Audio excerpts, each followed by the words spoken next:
Ent, ou Ent, né? Aí é uma questão de direitos autorais em relação ao nome, que é o nome dos Ents, é o nome do Senhor dos Anéis.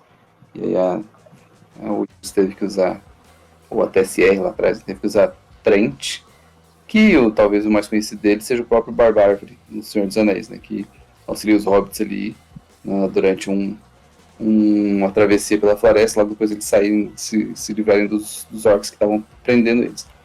Os Trents são nada mais do que árvores sencientes. Eles literalmente eram árvores que depois de um longo processo de mágico ganharam consciência e aí eles ganham feições hominídeas, pernas e braços. E eles trabalham, a função deles basicamente é também de proteção à natureza. Então, eles não tendem a atacar ou hostilizar sem um motivo. Normalmente eles vivem dentro de florestas amplas e defendem outros possíveis trentes que vão acordar. Ele tem a capacidade de sentir se aquela árvore tem o potencial para acordar, então ele tem essa. Eles vivem normalmente junto de druidas para proteger aquele lugar. E ele, assim como o Curupira, ele caça pessoas que queimam florestas, caçam de maneira indiscriminada, fazem coisas que vão desequilibrar o balanço natural das coisas ali na região. Então, como foi tal qual o Curupira, ele é um guardião da floresta que caça pessoas que estão ali fazendo maldades com a floresta. Por isso, ele é considerado uma criatura boa. Então, se seus personagens estão no meio do mato e começam a fazer umas gracinhas desnecessárias, tipo, vou caçar. Ou se você pode até ir jogar o bait, né? Jogar a isca, falar assim, você vê uma ninhada de porcos, parece ter uma porca mãe na frente com alguns filhotes lá. Os caras não têm o que comer, tipo, vocês vão matar a mãe com os filhotes? E aí, dependendo da decisão deles, você pode colocar um trente para poder lá dar uma pisoteada neles para eles aprenderem alguma lição.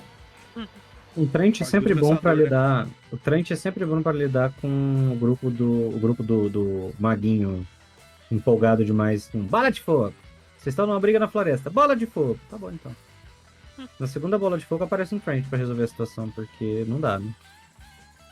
Trent é pra Até Trent é no, guardião, né? até no Don't Starve, se você tá cortando muita árvore, vem um trente. Exatamente.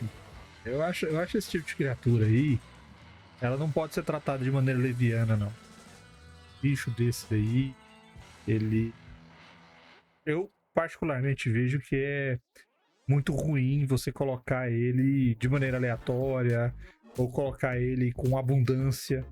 Onde você vai ter um desses? Porque ele pode trazer um peso muito grande para sua história. Ele pode ser um evento, inclusive. Floresta que tem uma criatura dessa, ela passa a ser lendária, ela passa a ser mística. Então tem que tomar cuidado. E outra, por ela ser uma criatura boa e por ela basicamente se guiar por um instinto de preservação, ela é uma espécie de guia também, uma espécie de guia que você pode adotar. E aí você pode simplesmente transformar essas criaturas que a gente está falando aqui, essas criaturas boas, em aliados. Você precisa de ajuda, você precisa de recurso, você vai nelas. E elas te pedem coisas também como forma de contribuição. Então vocês trocam favores. E o ente, ele não é fácil de você tratar com ele, não. Falou como o mestre narrando. Por mais que esteja muito simples lá no livro, usar essa criatura sem um planejamentozinho mínimo vai destoar muito com a sua aventura. Dificilmente você pensou numa aventura em que o ente se encaixe tranquilamente.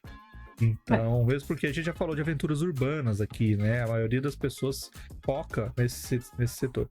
Então é complicado, tenha cuidado, mas se colocar, aproveita. Porque o bicho é bom e ele guia a sua narrativa durante o tempo. Eu acho que ele depende muito. É que eu falei, assim, não é pra usar casualmente.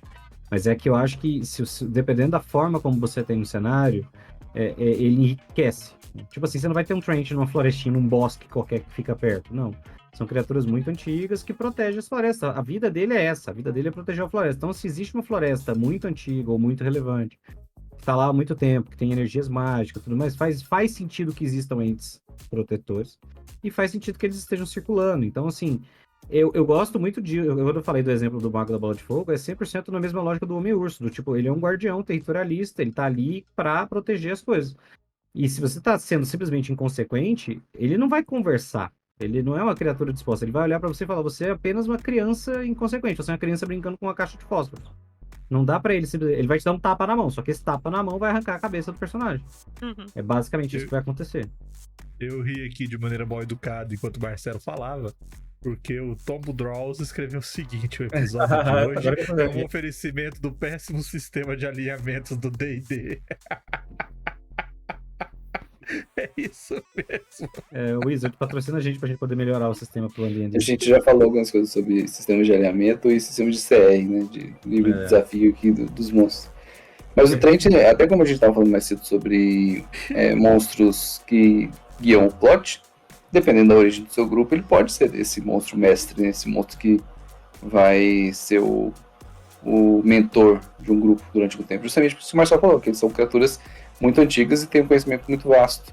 E eles têm um conhecimento pleno do que acontece ao redor deles. Então, pode servir aí como uma fonte de informações para o grupo durante algum tempo.